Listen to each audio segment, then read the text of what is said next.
मेरी मांग जायज मांग है और पूरे देश के लोगों को मेरे साथ खड़ा होना चाहिए। भारतीय जनता पार्टी का खुद ही नारा यह है कि सबका साथ सबका विश्वास, तो जीतिए सबका विश्वास। मेरी मांग नाजायज नहीं है।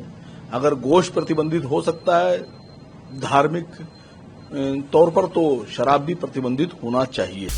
त्योहारों पर, तो मुसलमानों के सबसे बड़े धार्मिक त्योहार पर आप शराब की पाबंदी क्यों नहीं कर रहे हैं? सवाल यह है, बराबरी का सवाल है। मेरी मांग जायज मांग है और पूरे देश के लोगों को मेरे साथ खड़ा होना चाहिए।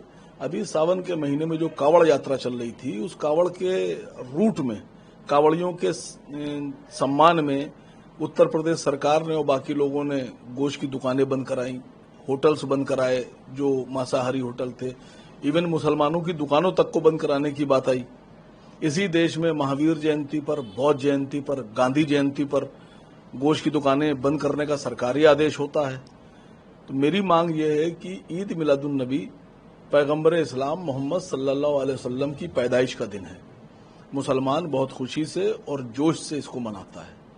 पूरे भारत में और उत्तर प्रदेश में खास करके मैं योगी जी से गुजारिश कर रहा हूं कि जब आप गोश्त की दुकानें बंद करा सकते हैं, नवरात में गोश्त की दुकानें बंद करा सकते हैं, तो मुसलमानों के सम्मान में, हमारे नबी के सम्मान में आपको चाहिए कि शराब की सभी दुकानों को एक दिन के लिए 5 सितंबर सन 2025 जुमे के दिन बंद रखा जाए। लेकिन इसकी क्या बात समझिए मेरी। भारतीय जनता पार्टी का खुद ही नारा यह है कि सबका साथ सबका विश्वास, तो जीतिए सबका विश्वास। एक धर्म विशेष या वर्ग विशेष का विश्वास क्यों जीत रहे हैं आप? मेरी मांग नाजायज नहीं है। अगर गोश्त प्रतिबंधित हो सकता है धार्मिक तौर पर, तो शराब भी प्रतिबंधित होना चाहिए। मर्जी से है, मर्जी खाना पीना चाहते हैं, तो फिर गोश्त के ऊपर सरकार अपनी मर्जी क्यों थोप रही थी?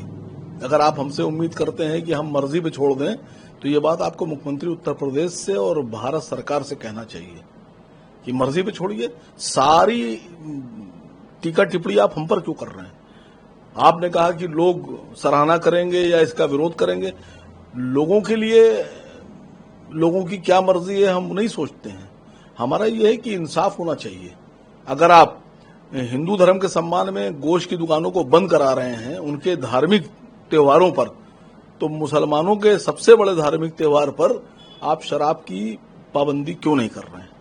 सवाल यह है, बराबरी का सवाल है। ये तो बदलाव बराबरी की बात हो गई। ये आपकी मांग कोई एक नया स्टेटमेंट नहीं, तो बदले वाली बात है कि वो हो रहा है तो ये होना चाहिए। अब आप अपनी नजर से देखते हैं, मैं इंसाफ की नजर से देखता हूं, आप बदले की नजर से देखते हैं। कुछ लोग इसको सामाजिक इंसाफ की नजर से देखेंगे। कुछ हो सकता हो भारतीय जनता पार्टी के समर्थक मेरा विरोध करें, मेरी बुराई करें, लेकिन देश के बहुत से लोग, मैं राहुल जी से गुजारिश कर रहा हूं। राहुल गांधी जी की कई स्टेट में सरकार है कांग्रेस की।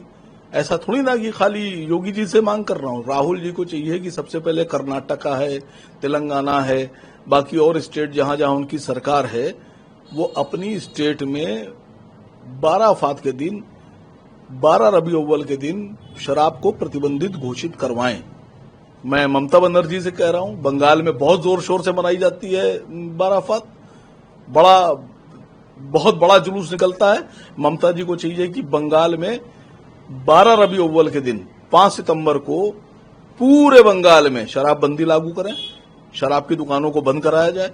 मैं हेमंत सोरेन साहब से गुजारिश करता हूं, मैं भगवंत मान साहब से कहता हूं कि भगवंत मान साहब से इसलिए कह रहा हूं कि जिन इलाकों में वहां मुसलमान हैं और जुलूस निकलता है वहां बैन लगाएं। क्यों, मेरी मांग क्यों गलत है? मैं पूछ रहा हूं आप लोगों से कि अगर मेरी मांग गलत है तो फिर उन तमाम लोगों की मांग जो गोश्त की दुकानें बंद करा रहे थे, उनकी मांग सही कैसे थी? भारत के प्रधानमंत्री जनाब मोदी साहब को जो 27 जवान चाइना की आर्मी ने हमारे शहीद कर दिए थे गलवान में, उसका भी विरोध दर्ज करवाना चाहिए था चाइनीज नेता से, शी जिनपिंग के सामने, क्योंकि उन्होंने देश के लिए अपनी जान दी है। और अगर ऐसा नहीं होता है तो मैं समझता हूं कि देश शर्मिंदा होगा। और चाइना जाकर प्रधानमंत्री जी का दौरा तब तक सफल नहीं होगा जब तक हम गलवान घाटी में शहीद हुए लोगों की शहादत के लिए आवाज नहीं उठाएंगे और चाइना से उसका विरोध दर्ज नहीं कराएंगे। अब देखना यह है कि प्रधानमंत्री जी अपने शहीदों का सम्मान करते हैं या नहीं करते हैं।